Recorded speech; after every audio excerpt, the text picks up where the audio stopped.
Hello, everybody. Mrs. Leader here. And now we're going to take a few minutes to talk about social contract theory. Okay. So before I jump right into social contract theory, there's a quick little thing we need to understand, and that is something called the state of nature. Okay, so the state of nature essentially is just the idea that before we had government, before we had a civilized society, that it was essentially the war of the all against the all. Okay, you didn't have like a family structure, you didn't have any kind of government, you kind of like lived in a hole and you were constantly worried that everyone was going to murder you. You didn't have like an alliance with your, person in the next hole over to say, like, I'll watch your back, you watch mine. It was just literally, no government, no police, no society. Um, it was a very harsh place, okay?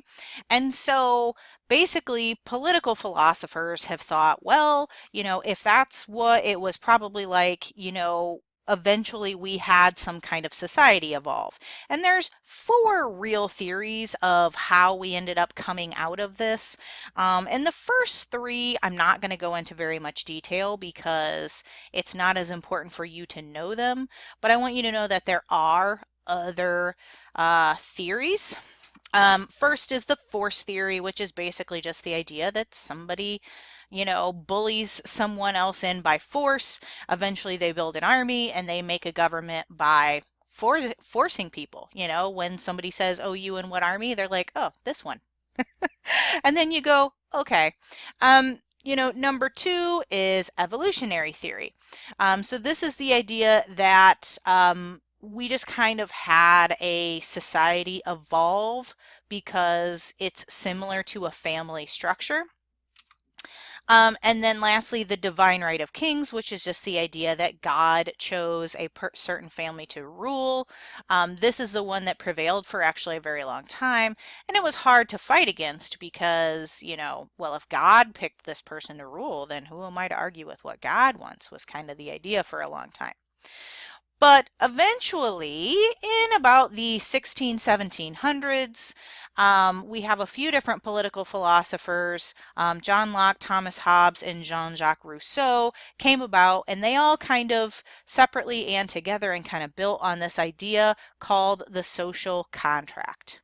Okay, so essentially the social contract is that the people, the general citizenry give their consent to someone else so that that person will rule them. It's the idea that you're saying, you're going to enter into a contract. Okay, so you see like this picture of a contract up here, something that you sign. Now, this isn't actually something that you physically sign, it's something that you enter into by just being there and living in a country. But it's the idea that, I'm saying, I don't want to live in a place where I'm worried someone's going to murder me all the time. So society is good for me. Therefore, I'm going to do what you say. I'm going to let you rule me. Okay? So you give up some of your freedom, but you are getting peace and protection in exchange. Okay, now the big caveat to this is if the rulers do not do what they are supposed to and protect our rights, protect us, we have the right to kick them to the curb.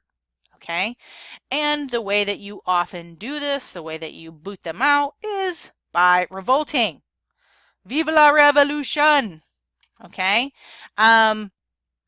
that is the way that this essentially works. It is like a cyclical, you protect me, I will do what you say in exchange. And that is essentially the social contract. This is a nice little way to kind of demonstrate how the social contract works. Okay, so you have the people here, and they give their power to the government or a king, however you want to word it, and in return, the government protects their rights. Okay, now if the government misuses their power, then the people can replace or overthrow the government. Okay, and this is the idea that, you have your end to hold up and I have my end to hold up, and that's essentially what a contract is. Okay, and if somebody violates the contract, it's now null and void.